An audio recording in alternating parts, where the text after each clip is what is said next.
Baik, Assalamualaikum warahmatullahi wabarakatuh.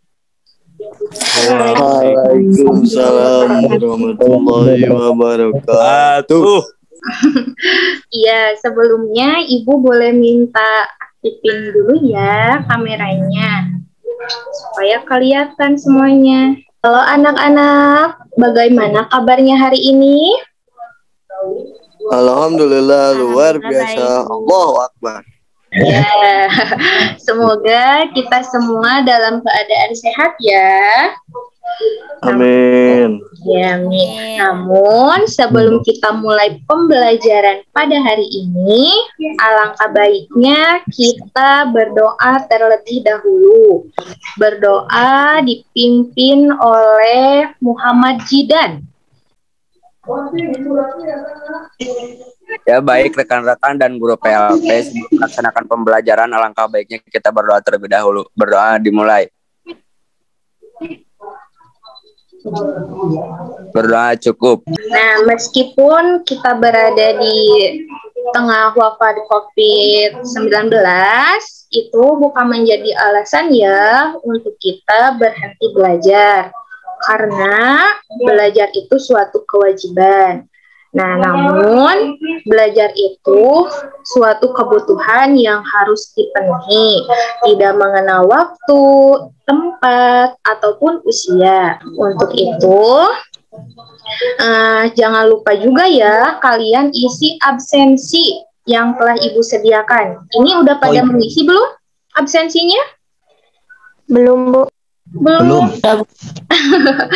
Ya. Udah, Bu. Ya, udah. Nah, nanti jangan lupa ya isi absensinya ya, biar Ibu tahu siapa aja yang hadir atau enggak. Pertemuan kali ini kita masih melanjutkan pembahasan kita pada bab 3, yaitu mengenai ketenagakerjaan. Nah, di mana ketenagakerjaan ini minggu kemarin kita membahas mengenai apa? Coba siapa yang masih ingat?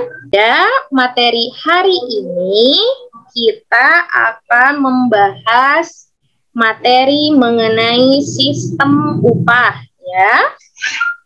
Aku akan tampilkan dulu. Udah kelihatan ininya, PPT-nya? Udah, Bu. Ya, udah ya. Nah, upah. Kalau kita mendengar kata upah, berarti kita sudah tidak asing lagi ya mendengar kata upah. Nah, siapa yang tahu mengenai arti upah? Coba, ada yang tahu? Buruh, Bu, buruhna upah mah meureun. Iya. Pinter. Jidan ya? Buruhnya apa? Coba yang lainnya? Ada yang tahu upah itu apa? Nah, kita artikan dahulu ya. Apa arti upah? Memiliki arti menurut Undang-Undang Nomor 13 Tahun 2003, upah adalah hak pekerja atau buruh yang diterima yang dinyatakan dalam bentuk uang sebagai imbalan dari usaha atau pemberi kerja kepada pekerja buruh yang ditetapkan dan dibayar menurut suatu perjanjian kerja. Aturan perundang-undang ini termasuk tunjangan bagi pekerja atau jasa yang telah dilakukan.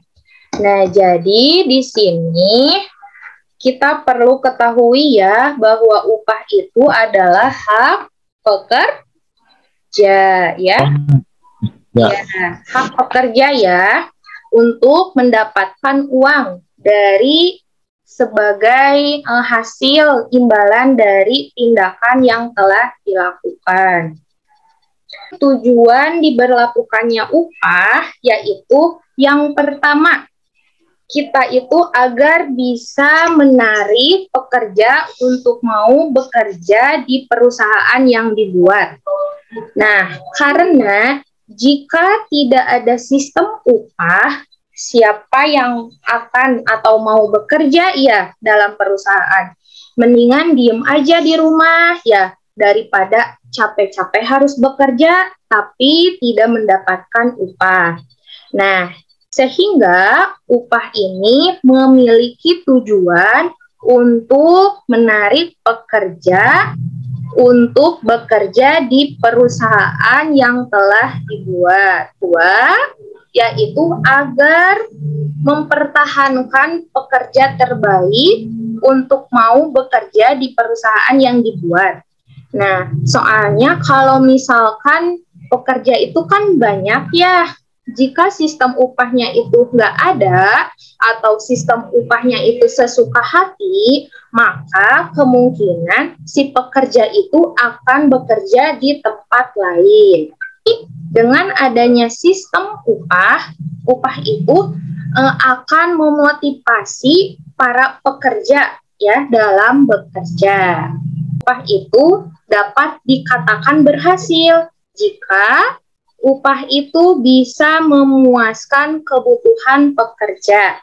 Nah, misalkan kebutuhan sandang, kebutuhan pangan, ataupun kebutuhan papan. Ketika ketiganya itu sudah tercukupi, maka sistem upah itu dirasa sudah baik. Kedua, yaitu upah harus sebanding dengan perusahaan lain ketika memproduksi suatu produk yang sama. Misalkan perusahaan A. Nah, perusahaan A memproduksi kain. Nah, perusahaan B juga memproduksi kain. Namun, untuk upah yang ada di perusahaan A itu misalkan 2 juta dan di perusahaan B itu 1 juta. Nah, di sini kan terjadi perbedaan ya yang sangat jauh sekali. Nah, sehingga sistem upah ini dirasa kurang bagus ya, karena ia kan memproduksi produk yang sama, tapi upahnya berbeda. Nah, yang ketiga, sistem upah itu harus adil ya dalam pengupahan. Nah, adil di sini itu bukan sama rata, tapi misalkan gajinya itu harus sesuai dengan pekerjaan yang dilakukan. Nah, lalu selanjutnya yaitu tahap-tahap pemberian upah. Menurut Handoko tahun 2013 dari analisis pekerjaan, lalu dari analisis pekerjaan ini dilakukan penulisan deskripsi dan spesifikasi pekerjaan, lalu dari sini bisa ke tahap standar pekerjaan. Standar pekerjaannya itu mau seperti apa ya, disesuaikan dengan perusahaan yang telah dibuat. Nah, dari deskripsi dan spesifikasi pekerjaan ini bisa kepada tahap evaluasi pekerjaan. Nah, tahap evaluasi pekerjaan ini berkaitan untuk menilai apakah pekerja yang bekerja di perusahaan itu baik atau tidak. Nah, setelah dievaluasi, lalu kita masuk kepada analisis survei upah dan gaji, serta analisis masalah organisasional yang relevan. Lalu udah gitu kita menentukan harga itu ya, upahnya, penetapan aturan-aturan administrasi, pembayaran upah, dan gaji karyawan. Kita masuk kepada komponen-komponen yang terdapat pada upah. Nah, untuk komponen-komponen yang terdapat dalam upah itu terdiri dari 4 komponen. Yang pertama, upah pokok. Yang kedua, upah tunjangan tetap. Yang ketiga, yaitu upah tunjangan tidak tetap. Yang keempat, yaitu upah lembur kerja. Nah, kita bahas satu persatu ya. mengenai komponen-komponen yang terdapat dalam upah. Nah, yang pertama, upah pokok. Nah, upah pokok ini memiliki arti sebagai imbalan dasar yang dibayarkan kepada pekerja menurut tingkat atau jenis pekerjaan yang besarnya ditetapkan berdasarkan kesepakatan. Nah, ketika karyawan melamar pekerjaan di sebuah perusahaan, nanti tuh biasanya akan ditanya, mau gajinya berapa, apakah bersedia untuk menerima gaji per bulannya misalkan 3 juta atau 2 juta, apakah setuju? Setuju. Nah, itu akan dinamakan sebagai upah pokok. Nah, lalu yang kedua yaitu upah tunjangan tetap.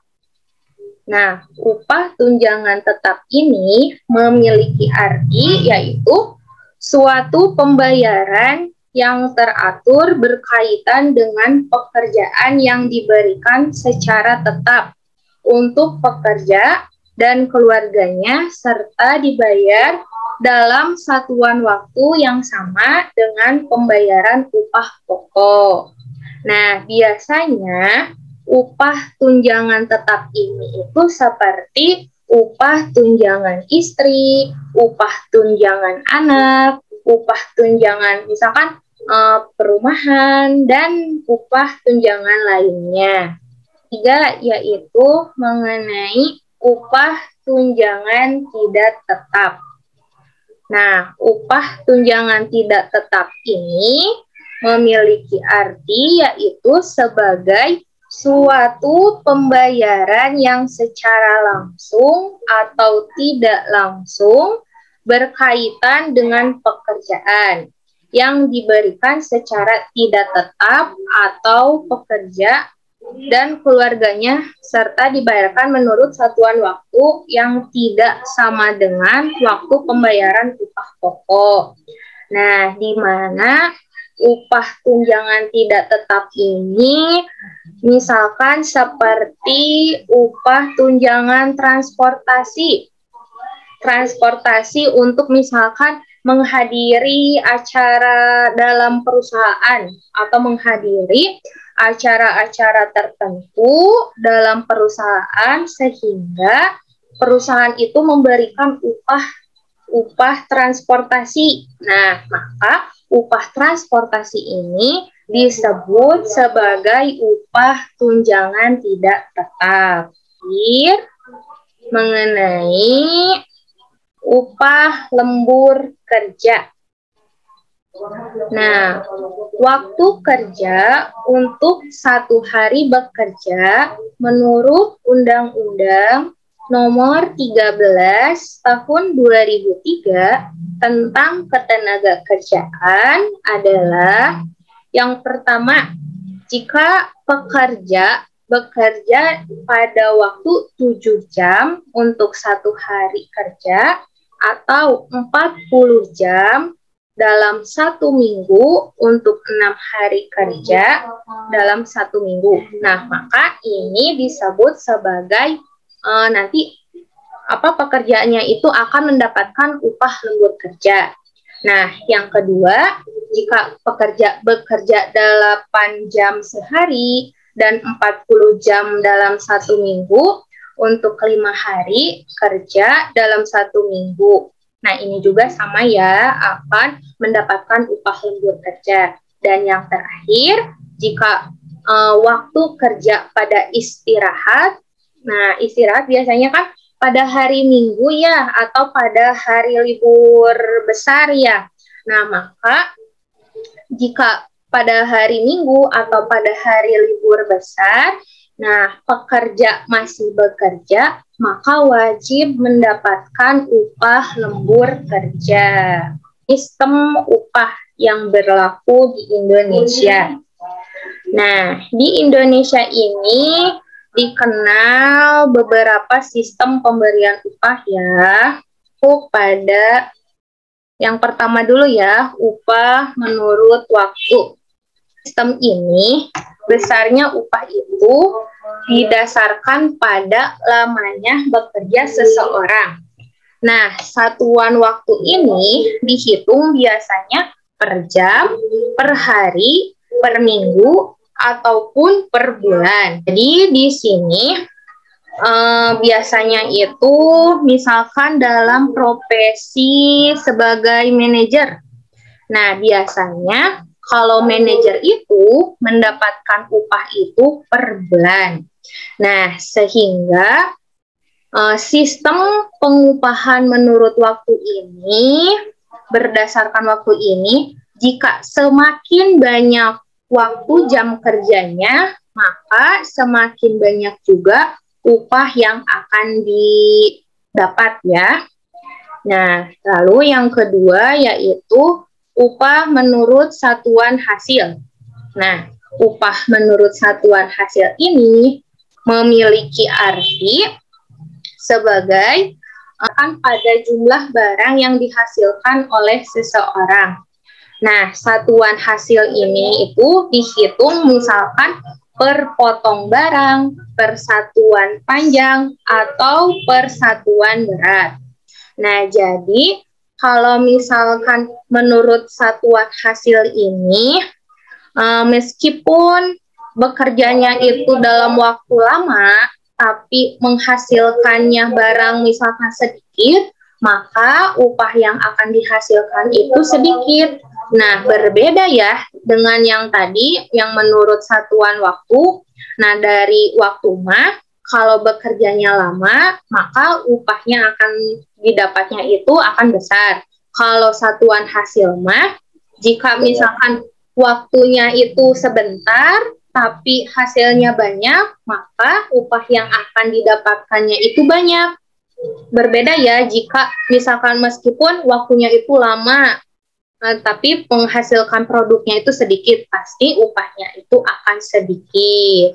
Nah, misalkan di sini contoh pekerjaan penulis. Nah, misalkan penulis ini menghasilkan buku atau menulis buku dalam waktu seminggu itu misalkan 5 buku, sedangkan yang penulis satu lagi menulis buku itu dalam 1 minggu itu menghasilkan 2 buku. Nah, tentu ya akan terjadi perbedaan upah yang akan didapat. Nah, yang ketiga yaitu upah borongan. Nah, biasanya itu dalam upah borongan ini harus terjadi kesepakatan antara pemberi upah dan penerima upah. Apakah dapat dipahami?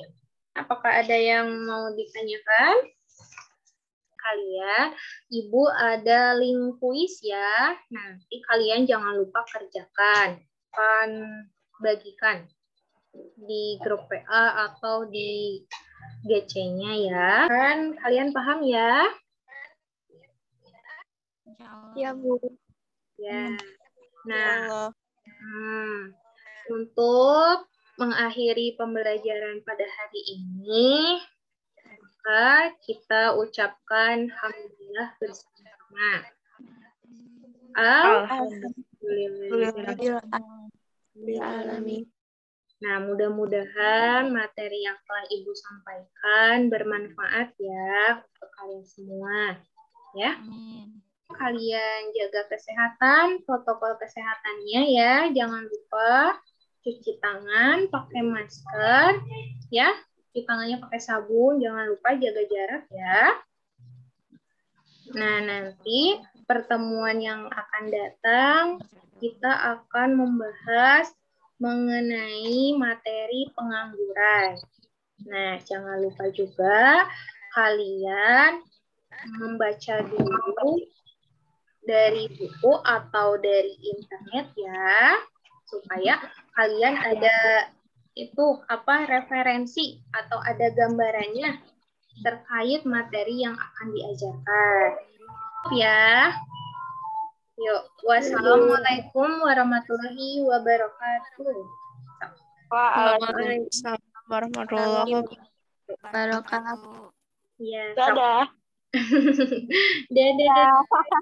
Iya, Sof. Dadah. Itu yang luar. Iya, Sof.